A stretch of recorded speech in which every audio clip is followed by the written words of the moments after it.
Actress. रंगमंच का पर्दा गिर गया। तारा देवी ने शकुंतला का पाठ खेलकर दर्शकों को मुग्ध कर दिया था। जिस वक्त वह शकुंतला के रूप में राजा दुष्यंत के सम्मुख खड़ी ग्लानि, वेदना और तिरस्कार से उत्तेजित भावों को आग्नेय शब्दों में प्रकट कर रही थी, दर्शक वृंद शिष्टता की उपेक्षा करके मंच की ओर उन्मत्तों की भांति दौड़ पड़े थे और तारा देवी का यशोगान करने लगे थे। कितने ही तो स्टेज पर चढ़ गए थे और तारा देवी के चरणों पर गिर पड़े। सारा स्टेज फूलों से पट गया। आभूषणों की वर्षा होने लगी। यदि उसी क्षण मेनका का विमान नीचे आकर उसे उड़ा ना ले जाता तो कदाचित उस धक्कम धक्के में 10-5 आदमियों की जान पर बन आती। मैनेजर ने तुरंत आकर दर्शकों को गुण ग्राहकता का धन्यवाद दिया और वादा भी किया कि दूसरे दिन फिर वही तमाशा होगा। तब लोगों का मोहनोन्माद शांत हुआ, मगर एक युवक उस वक्त भी मंच पर खड़ा रहा। लंबे कद का था, तेजस्वी मुद्रा, कुंदन का सा रंग, देवताओं का सा स्वरूप, गठी हुई देह, मुंह से एक ज्योति सी प्रस्फुटित हो रही थी। कोई राजकुमार मालूम होता था। जब सारे दर्शकगण बाहर निकल गए, उसने मैनेजर से पूछा, क्या मैं तारा देवी से एक क्षण के लिए मिल सकता हूँ? मैनेजर ने उपेक्षा के भाव से कहा, हमारे यहाँ ऐसा नियम नहीं है। युवक ने फिर पूछा, क्या आप मेरा कोई पत्र उनके पास भेज सकते हैं? मैनेजर ने उसी उपेक्षा के भाव से कहा, जी नहीं, क्षमा कीजिएगा, यह हमारे नियमों के विरुद्ध है। युवक ने और कुछ न कहा, निराश होकर स्टेज के नीचे उतर पड़ा और बाहर जाना ही चाहता था कि मैनेजर ने पूछा, जरा ठहर जाइए, आपका कार्ड? युवक ने जेब से कागज का एक टुकड़ा निकालकर कुछ लिखा और दे दिया। मैनेजर ने पुर्जे को उड़ती हुई निगाह से देखा। कुंवर निर्मलकांत चौधरी, ओबीई। मैनेजर की कठोर मुद्रा कोमल हो गई। कुंवर निर्मलकांत शहर के सबसे बड़े रईस और तालुकेदार, साहित्य के उज्ज्वल रत्न, संगीत के सिद्धहस्त आचार्य, उच्च कोटि के विद्वान, 8-10 लाख सालाना के नफेदार, जिनके दान से देश की कितनी ही संस्थाएं चलती थी, इस समय एक क्षुद्र प्राणी के रूप में खड़े थे। मैनेजर अपने उपेक्षा भाव पर लज्जित हो गया। विनम्र शब्दों में बोला, क्षमा कीजिए, मुझसे बड़ा अपराध हुआ। मैं अभी तारा देवी के पास हुजूर का कार्ड लिए जाता हूँ। कुंवर साहब ने उसे रुकने का इशारा करके कहा, नहीं, अब रहने ही दीजिए। मैं कल 5 बजे आऊंगा। इस वक्त तारा देवी को कष्ट होगा। यह उनके विश्राम का समय है। मैनेजर बोला, मुझे विश्वास है कि वह आपकी खातिर इतना कष्ट सहर्ष सह लेंगी। मैं 1 मिनट में आता हूँ। किंतु कुंवर साहब अपना परिचय देने के बाद अब अपनी आतुरता पर संयम का पर्दा डालने के लिए विवश थे। मैनेजर को सज्जनता का धन्यवाद दिया और कल आने का वादा करके चले गए। तारा एक साफ सुथरे और सजे हुए कमरे में मेज के सामने किसी विचार में मग्न बैठी थी। रात का वह दृश्य उसकी आंखों के सामने नाच रहा था। ऐसे दिन जीवन में क्या बार बार आते हैं? कितने मनुष्य उसके दर्शनों के लिए विकल हो रहे थे, बस एक दूसरे पर फट पड़ते थे। कितनों को उसने पैरों से ठुकरा दिया था। हाँ, ठुकरा दिया था। मगर उस समूह में केवल एक दिव्य मूर्ति अविचलित रूप से खड़ी थी। उसकी आंखों में कितना गंभीर अनुराग था, कितना दृढ़ संकल्प। ऐसा जान पड़ता था मानो दोनों नेत्र उसके हृदय में चुभे जा रहे हों। आज फिर उस पुरुष के दर्शन होंगे या नहीं, कौन जानता है। लेकिन यदि आज उनके दर्शन हुए तो तारा उनसे एक बार बातचीत किए बिना न जाने देगी। यह सोचते हुए उसने आईने की ओर देखा। कमल का फूल सा खिला था। कौन कह सकता था कि यह नव विकसित पुष्प 35 बसंतों की बहार देख चुका है। वह कांति, वह कोमलता, वह चपलता, वह माधुर्य किसी नव यौवना को लज्जित कर सकता था। तारा एक बार फिर हृदय में प्रेम का दीपक जला बैठी। आज से 20 साल पहले एक बार उसको प्रेम का कटु अनुभव हुआ था। तब से वह इस प्रकार का वैधव्य जीवन व्यतीत करती रही है। कितने प्रेमियों ने अपना हृदय उसको भेंट करना चाहा था, पर उसने किसी की ओर आंख उठाकर भी न देखा। उसे उनके प्रेम में कपट की गंध आती थी, मगर आज उसका संयम उसके हाथ से निकल गया। एक बार फिर आज उसे हृदय में उसी मधुर वेदना का अनुभव हुआ जो 20 साल पहले हुआ था। एक पुरुष का सौम्य स्वरूप उसकी आंखों में बस गया, हृदय पट पर खिंच गया। उसे वह किसी तरह भूल न सकती थी। उसी पुरुष को उसने मोटर पर जाते देखा होता तो कदाचित उधर ध्यान भी न करती, पर उसे अपने सम्मुख प्रेम का उपहार हाथ में लिए देखकर वह स्थिर न रह सकी। सहसा दाई ने आकर कहा, बाई जी, रात की सब चीजें रखी हुई हैं, कहिए तो लाऊं? तारा ने कहा, नहीं, मेरे पास चीज लाने की जरूरत नहीं, मगर ठहरो, क्या क्या चीजें हैं? दाई बोली, एक ढेर का ढेर तो लगा है बाई जी, कहाँ तक गिनाऊं? अशर्फियां हैं, ब्रूचेज, बाल के पिन, बटन, लॉकेट, अंगूठियां सभी तो हैं। एक छोटे से डिब्बे में एक सुंदर हार है। मैंने आज तक वैसा हार नहीं देखा। सब संदूक में रख दिया है। तारा बोली, अच्छा, वह संदूक मेरे पास ला। दाई ने संदूक लाकर मेज पर रख दिया। उधर एक लड़के ने एक पत्र लाकर तारा को दिया। तारा ने पत्र को उत्सुक नेत्रों से देखा। कुंवर निर्मलकांत ओबीई। फिर लड़के से पूछा, यह पत्र किसने दिया? वह तो नहीं जो रेशमी साफा बांधे हुए थे? लड़के ने केवल इतना कहा, मैनेजर साहब ने दिया है, और लपका हुआ बाहर चला गया। संदूक में सबसे पहले डिब्बा नजर आया। तारा ने उसे खोला तो सच्चे मोतियों का सुंदर हार था। डिब्बे में एक तरफ एक कार्ड भी था। तारा ने लपक कर उसे निकाल लिया और पढ़ा, कुंवर निर्मल कांत। कार्ड उसके हाथ से छूटकर गिर पड़ा। वह झपट कर कुर्सी से उठी और बड़े वेग से कई कमरों और बरामदों को पार करती मैनेजर के सामने आकर खड़ी हो गई। मैनेजर ने खड़े होकर उसका स्वागत किया और बोला, मैं रात की सफलता पर आपको बधाई देता हूँ। तारा ने खड़े खड़े पूछा, कुंवर निर्मलकांत क्या बाहर है? लड़का पत्र देकर भाग गया। मैं उससे कुछ पूछ ना सकी।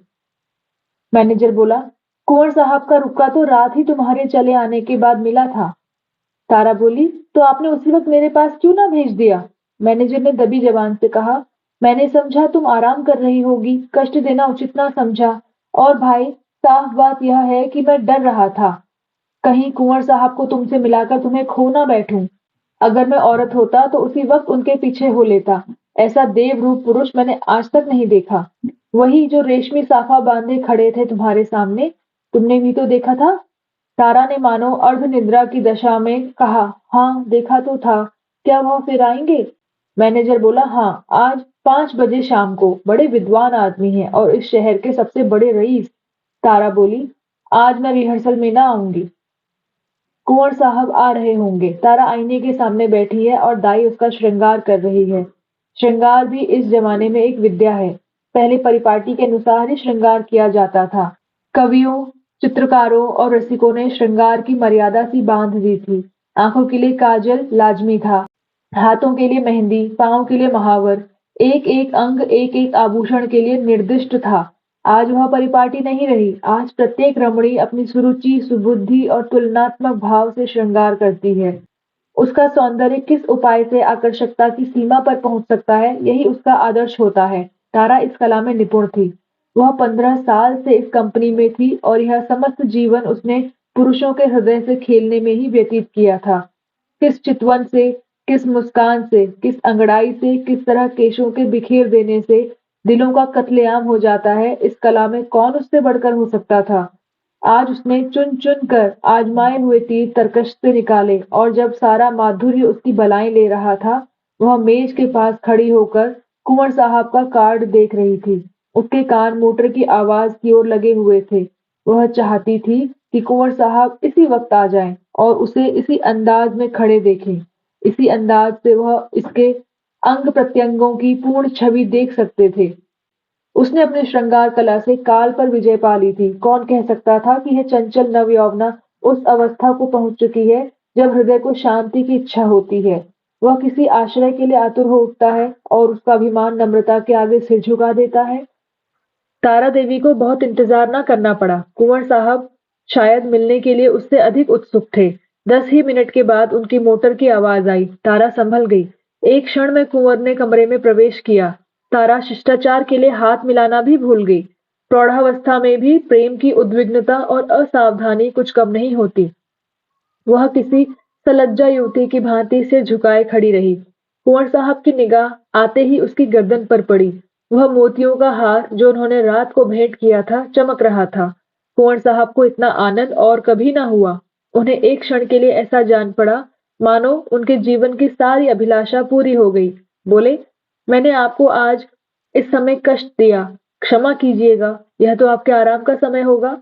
तारा ने सिर से खिसकती हुई साड़ी को संभाल कर कहा, इससे ज्यादा आराम और क्या हो सकता था कि आपके दर्शन हुए। मैं इस उपहार के लिए आपको मनो धन्यवाद देती हूँ। अब तो कभी कभी मुलाकात होती रहेगी। निर्मल कांत ने मुस्कुराकर कहा, कभी कभी नहीं, रोज। आप चाहे मुझसे मिलना पसंद ना करें, पर एक बार इस ड्योढ़ी पर सिर को झुका ही जाऊंगा। तारा ने भी मुस्कुराकर उत्तर दिया, उसी वक्त तक जब तक कि मनोरंजन की कोई नई वस्तु नजर न आ जाए। क्यों? निर्मलकांत बोले, मेरे लिए यह मनोरंजन का विषय नहीं, जिंदगी और मौत का सवाल है। हाँ, तुम इसे विनोद समझ सकती हो, मगर कोई परवाह नहीं। तुम्हारे मनोरंजन के लिए यदि मेरे प्राण भी निकल जाएं तो मैं अपना जीवन सफल समझूंगा। दोनों तरफ से इस प्रीति को निभाने के वादे हुए। फिर दोनों ने नाश्ता किया और कल का भोज का न्योता देकर कुंवर साहब विदा हुए। 1 महीना गुजर गया। कुंवर साहब दिन में कई-कई बार आते। उन्हें एक क्षण का वियोग भी असह्य था।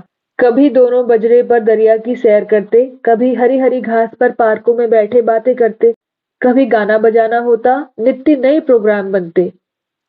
सारे शहर में मशहूर था कि ताराबाई ने कुंवर साहब को फांस लिया और दोनों हाथों से संपत्ति लूट रही है।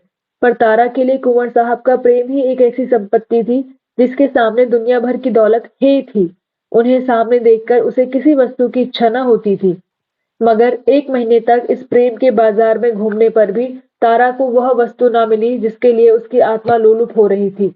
वह कुंवर साहब से प्रेम की, अपार और अतुल प्रेम की, सच्चे और निष्कपट प्रेम की बातें रोज सुनती थी, पर उसमें विवाह का शब्द न आने पाता था।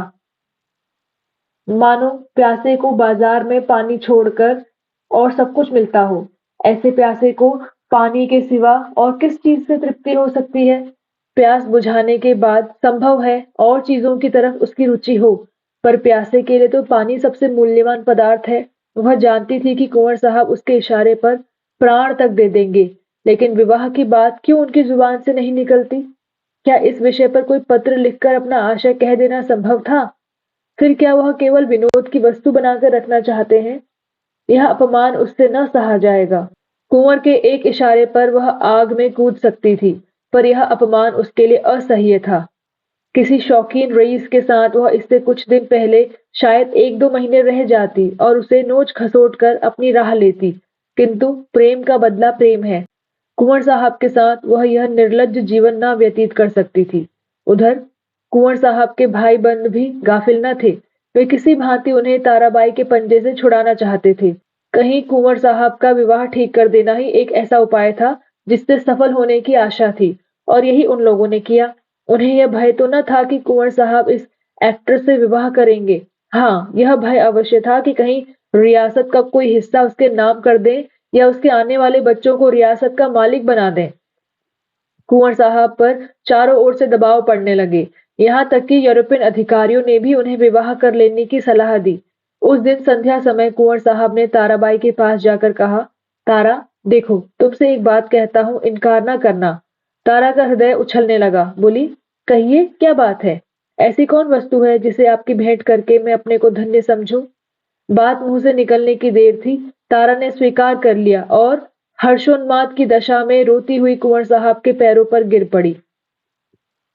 एक क्षण के बाद तारा ने कहा, मैं तो निराश हो चली थी। आपने बड़ी लंबी परीक्षा ली।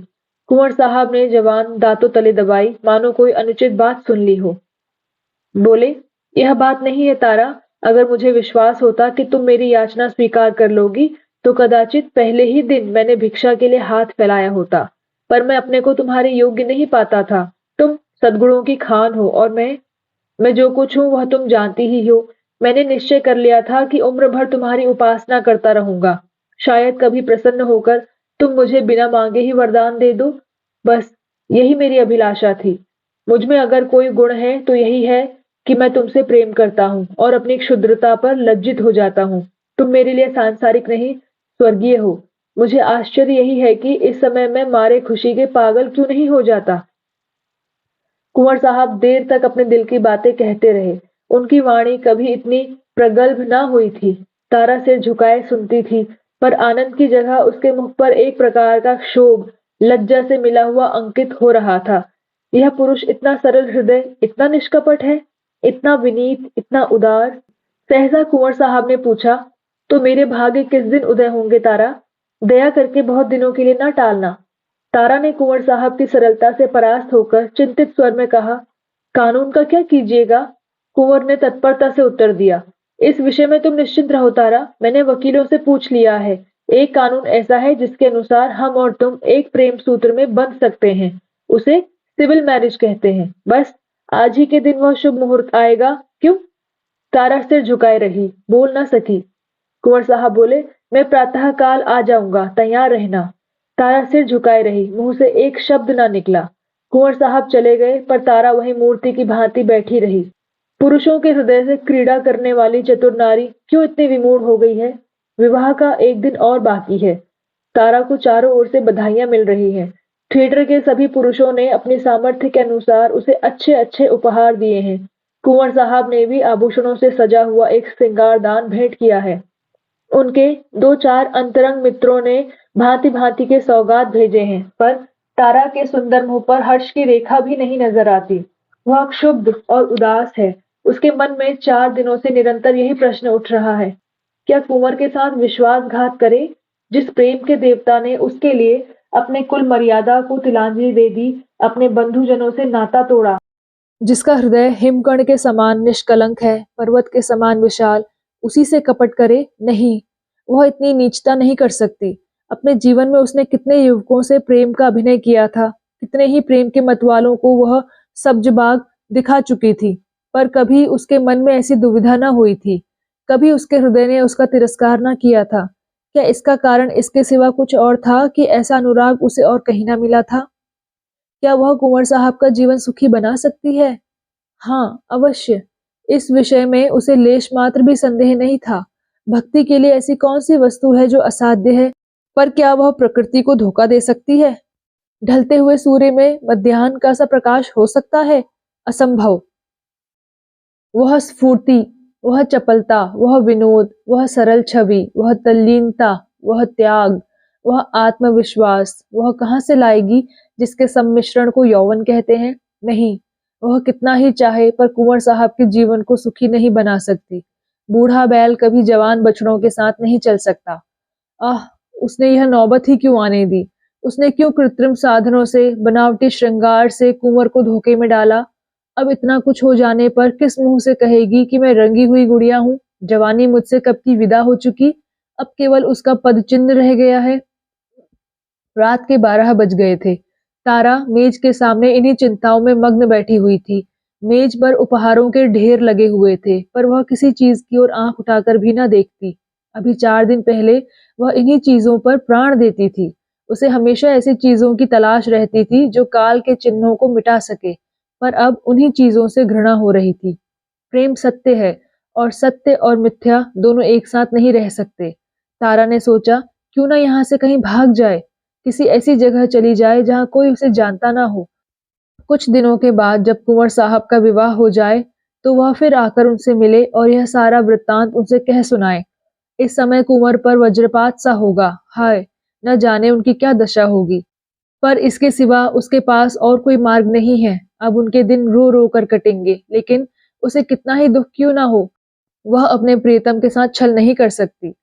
उसके लिए इस स्वर्गीय प्रेम की स्मृति, इसकी वेदना ही बहुत है, इससे अधिक उसका अधिकार नहीं। दाई ने आकर कहा, बाई जी चलिए कुछ थोड़ा सा भोजन कर लीजिए, अब तो 12 बज गए। तारा ने कहा, नहीं, जरा भी भूख नहीं है, तुम जाकर खा लो। दाई बोली, देखिए मुझे भूल ना जाइएगा, मैं भी आपके साथ चलूंगी। तारा बोली, अच्छे अच्छे कपड़े बनवा रखे हैं ना? दाई बोली, अरे बाई जी मुझे अच्छे कपड़े लेकर क्या करना है, आप अपना कोई उतारा दे दीजिएगा। दाई चली गई। तारा ने घड़ी की ओर देखा, सचमुच 12 बज गए थे। केवल 6 घंटे और हैं। प्रातः काल कुंवर साहब उसे विवाह मंदिर में ले जाने के लिए आ जाएंगे। भगवान, जिस पदार्थ से तुमने इतने दिनों तक उसे वंचित रखा, वह आज क्यों सामने लाए? यह भी तुम्हारी क्रीड़ा है।